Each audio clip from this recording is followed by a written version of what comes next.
Hello everybody, this is Michelle Fox and welcome back to The Simple Quilter. I'm so glad to be back filming these videos for you all again.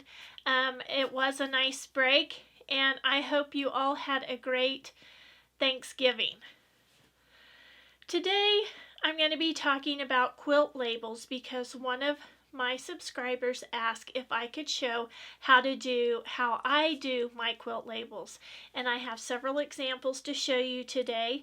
And the first thing I want to do is tell you a little bit about the quilt behind me, and I'm going to tell you a story about labels regarding this quilt. So this quilt is just a Bearpaw quilt. I didn't use a pattern. I just put this quilt together. It's just simple. I just put Bearpaws with a center stone and sashing around them and little cornerstones there too. But this quilt was made as part of a challenge from our local quilt guild. This quilt is huge. This is at least a king size quilt, and I just recently found it. I found it yesterday.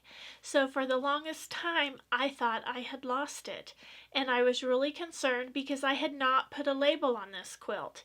And the last place I could remember seeing it was at a quilt show at our local art center. And I had loaned it, or I had given it to one of the other quilters for her to display with the other quilts, and I knew I didn't have a label on it when I sent it, and several months ago I realized I couldn't find it anywhere. I searched my house up and down. I could not find this quilt, so I thought I had left it there and never picked it up.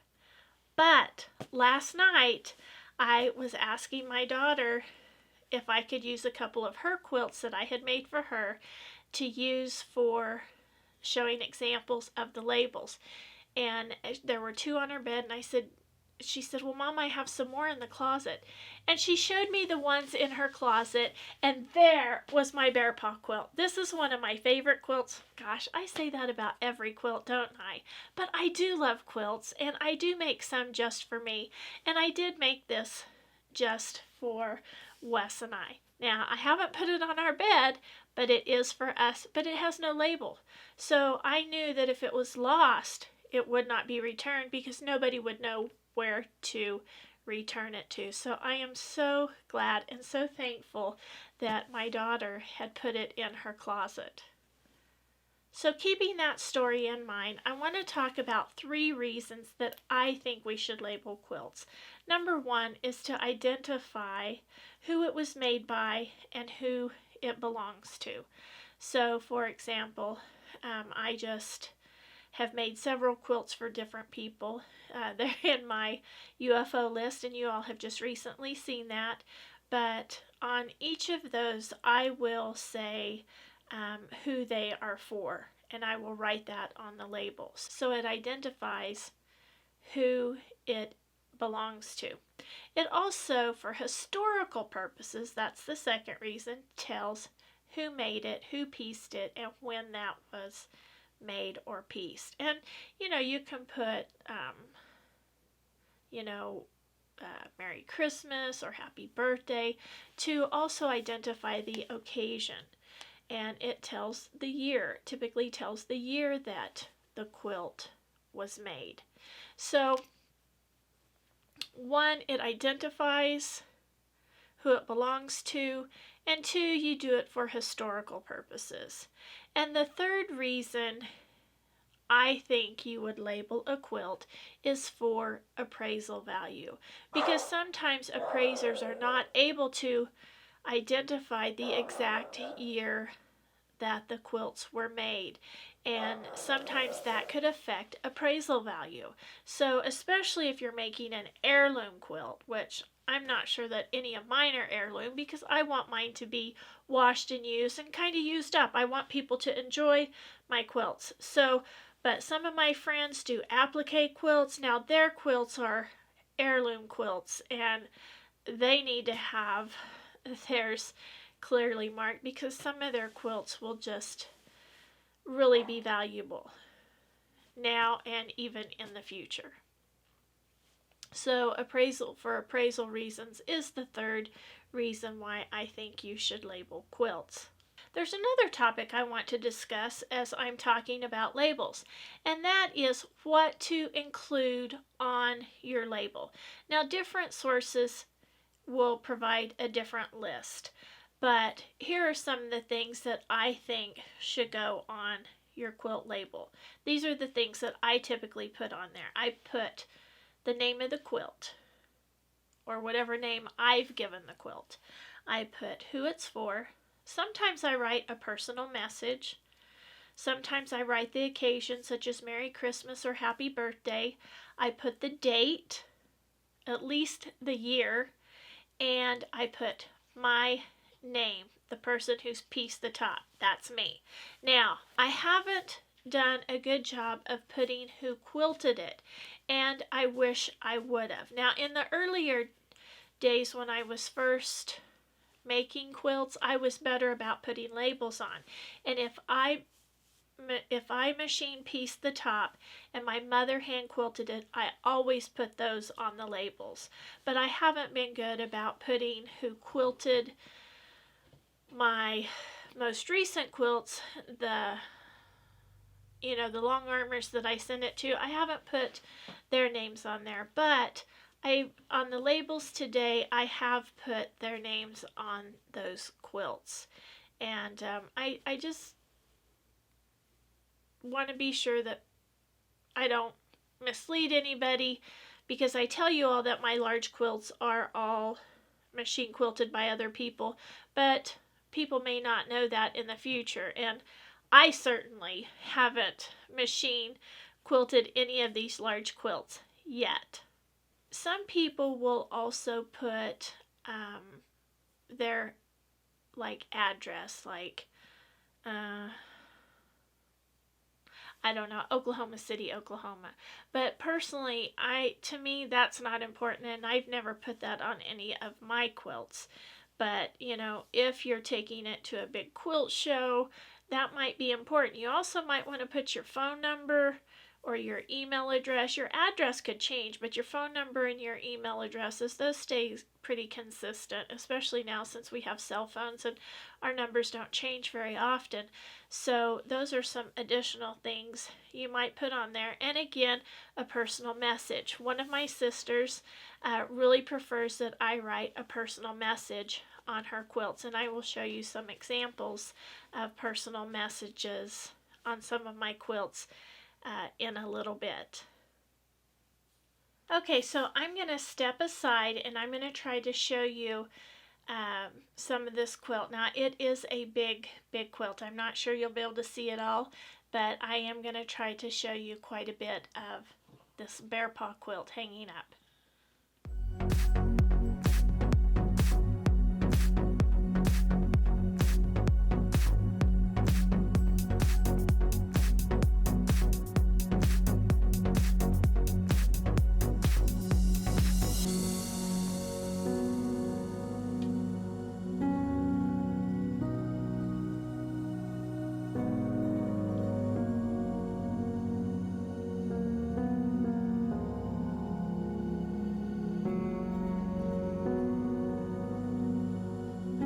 Now, this Bearpaw quilt was made with just scraps. It was a half square triangle quilt challenge, and we had to use these half square triangles to make a quilt.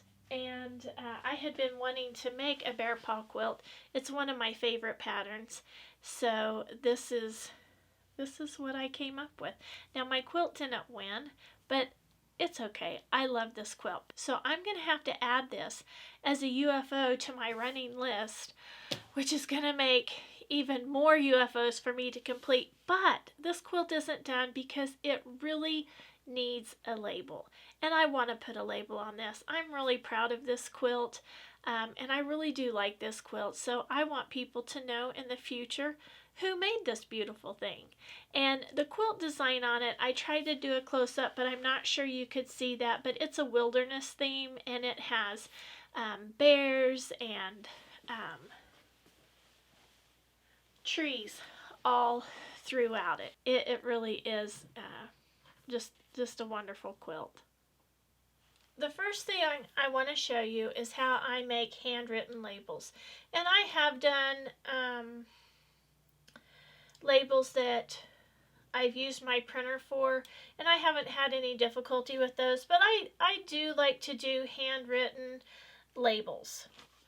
Okay, so before we get started, let's review some of the supplies that you will need. Now, I use plain notebook paper. I use a regular ruler.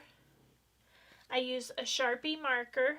This is for paper only. I don't use this for writing on my fabric, although some quilters will use a Sharpie marker to write on their their fabric. I don't do that. I use the micron pens for writing on my quilts. These are permanent marker, and they are for writing on fabric. These are called Pigma pens. You'll need a rotary cutter. I definitely like using the freezer paper method. And then you'll need some rulers, and I have my 8.5 by 24.5 inch ruler out here too. And then you'll need some fabric, whatever fabric you want to use to use as your label. Now, you can get really fancy with labels, but I'm just going to show you a simple method that I use to make handmade labels.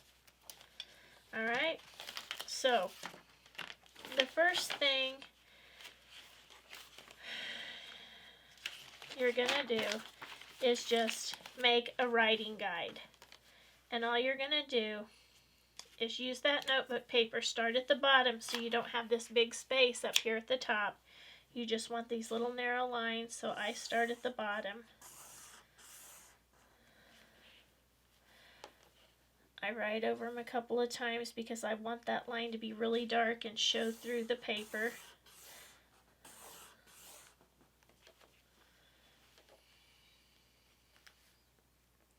Okay, and I just keep doing that. Now, I have seen some people do all these markings on the back of the freezer paper, but I like to have a guide because I don't like to have to do this every time. Alright, so I just have a guide that I can use over and over. Alright. Then what I do, I'm going to show you how to make this first corner label. I've actually already got this pinned in place to put on Wes's quilt, but I'm going to show you how to make this triangular label. Now, originally I had wanted to use one of the grunge fabrics, but I realized I wouldn't be able to see well. I wouldn't be able to see this very well through it. Well, actually, I could see pretty well through it. I guess I could have used that, but I'm going to use the lighter label. But you could use any fabric that you want, but I do think it's important to be able to see those lines through the fabric.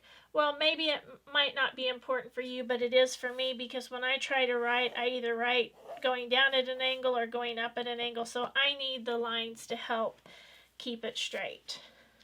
Alright, and for Wes's label, I did choose a lighter fabric. Now, let me show you how I did this. So,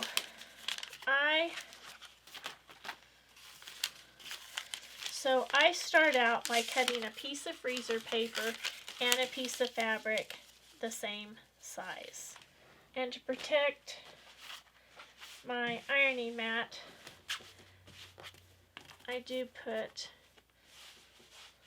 some fabric. This is just an old tea towel. Okay, so here's my freezer paper. These are both cut the same size. And these are cut in a square because I want to fold them in half into a triangle. So here's my fabric. Alright, you want the right side facing down, and the shiny side of the freezer paper is going to go right on here. Now, you want to be sure your iron is hot, and you want to be sure that your steam is off. When I've done this, when the steam's been on, it wrinkles up the paper. So we're going to do it without the steam on, and you're just going to press this on.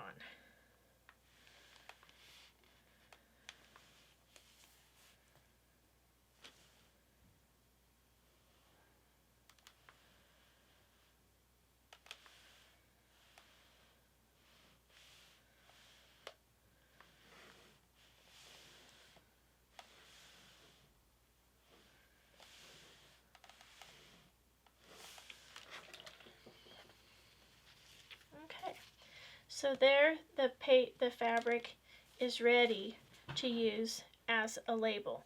And since I'm making a corner label, I'm simply going to press this in half, and I'm just going to use my fingers. Okay, so you use the freezer paper to stabilize the fabric so that you can write on it.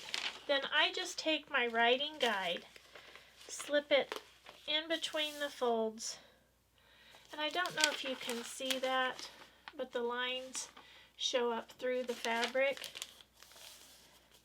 And then you just take your micron pen and you just start writing out your message.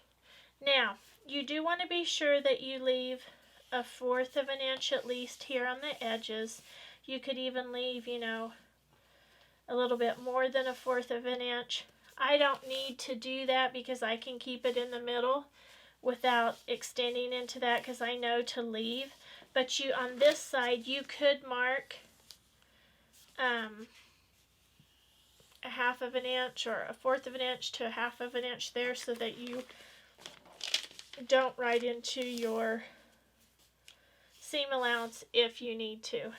But I like to do it this way because then I can reuse this sheet and I don't have to mark lines on this. Now some people, they do mark the lines on that, but I do not do that. Okay, so on this is an example of how I have put the writing on there for my husband. I made a mistake on this one, so I had to redo it. But once you have the writing on, then you just peel this fabric right off there. You do want to set the ink with a hot iron and press that seam really flat there. And then there you have it. Now here's my husband's fly fishing quilt, and I've already taken this and I just pinned it in place there. So you can just see how I've pinned it. Now I already have the binding sewn on. I'm going to whip stitch the other side just by hand.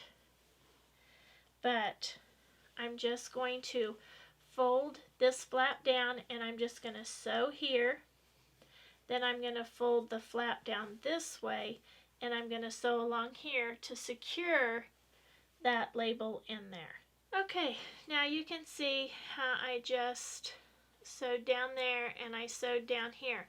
Now you do want to be sure you preserve your miter, so there is a little gap here, and that's okay because really you just had to secure this. Let me take these pins out, because when I go to whip stitch this binding down here, my miter will be preserved, and then this final whip stitch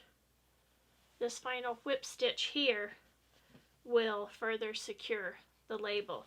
Now you can leave this open if you want, but I do just do a little running stitch under there to secure that so that it lays flat. And this has really become one of my favorite ways to make a quilt label. And I like to do this because it's actually sewn into the quilt. Now, if somebody took my quilt, it would be easy for them to, you know, undo part of this and rip that off. But I'm really not too worried about people taking my quilts, although I know some people have had some quilts that were taken. Okay, I want to show you what I've done for the label for my granddaughter's quilt. And I used the same method, using a piece of paper, attaching it to the freezer paper, putting it over the lines, and writing out my message. But this time I just left it a square piece. And with the freezer paper on there, I trimmed it down to the size that I wanted. And then I simply put coordinating fabric. I used some of the fabric that I used in her quilt to go around the outside. So this is just a little square piece. But I want to show you this really neat tip, because when I attach this to her quilt, I'm just going to sew it down, but I wanted to fold that under so that there weren't any raw edges. But this is such a clever little tip. So this is my Clover Hot Ruler. I've used this before in some of my videos. I'll leave a link below if you're interested in ordering one of those. And I just really like these. So I wanted to turn everything down 1/4 of an inch. So all you do is the label goes down. Then you just fold that up to 1/4 of an inch. And then just press it. And you do that all the way around. And it just gives a really nice 1/4 of an inch seam. There's little lines that you use to follow. Now this side hasn't been folded down yet and pressed. I had my steam turned off because I was doing the labels, or attaching the freezer paper.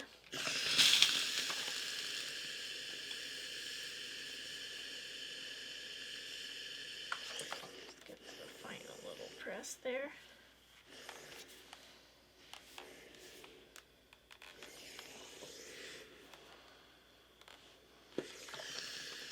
And then I will just put this, let me see.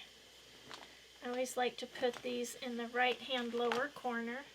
So this is the right hand lower corner. And what I'll do is I'll just lay the fabric out. I'll put this on there and pin it, and then I'll just whip stitch all the way around for the label there. Okay, so I wanted to show you some more examples of the labels. Now here's one that I put on my husband's fireman quilt, and this was just a 5.5 inch charm square that I used.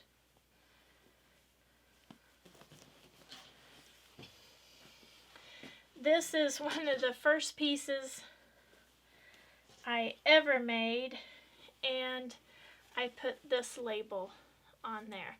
And what I did, I just used pinking shears.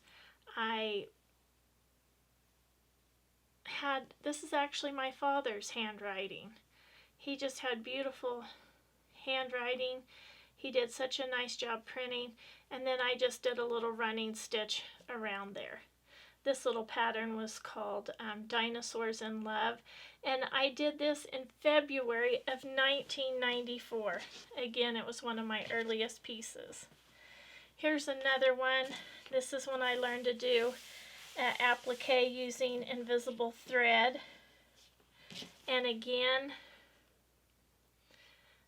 actually this says this was my 6th quilt piece, and this was my 5th quilt piece, and that was my 6th quilt piece. This was done in February of 1994. But not only does this give me some information about some of my early pieces, but it has my dad's handwriting on there. And I just think that's wonderful. Now this is one of my daughter's quilts. This was actually a quilt I had made for my mother, and when she passed away I gave this one to my daughter. But here is this quilt label. And this is one that I used using the paper that you can run through your computer printer, and it keeps it safe. Now this quilt has been washed, so you can see how nice that has stayed. And this was an old computer disc when we used CDs. And that's what I used. And then I just did a decorative little blanket stitch around. And when I used to do these, I didn't fold the edges under. They look okay. This quilt has been washed maybe once or twice, and there's no fraying because this was also fused down. That paper is fusible. But those make nice little labels also. Now this label, this is a turning 20 that I made for my daughter in 2009. And on this quilt label, I've just used a pre-printed label. And there are lots of those available in quilt shops. Now, I do have who it is for. I put to Amy from Mom, but in this label you can tell there's no last names. So if this quilt got lost, nobody would know who to return it to.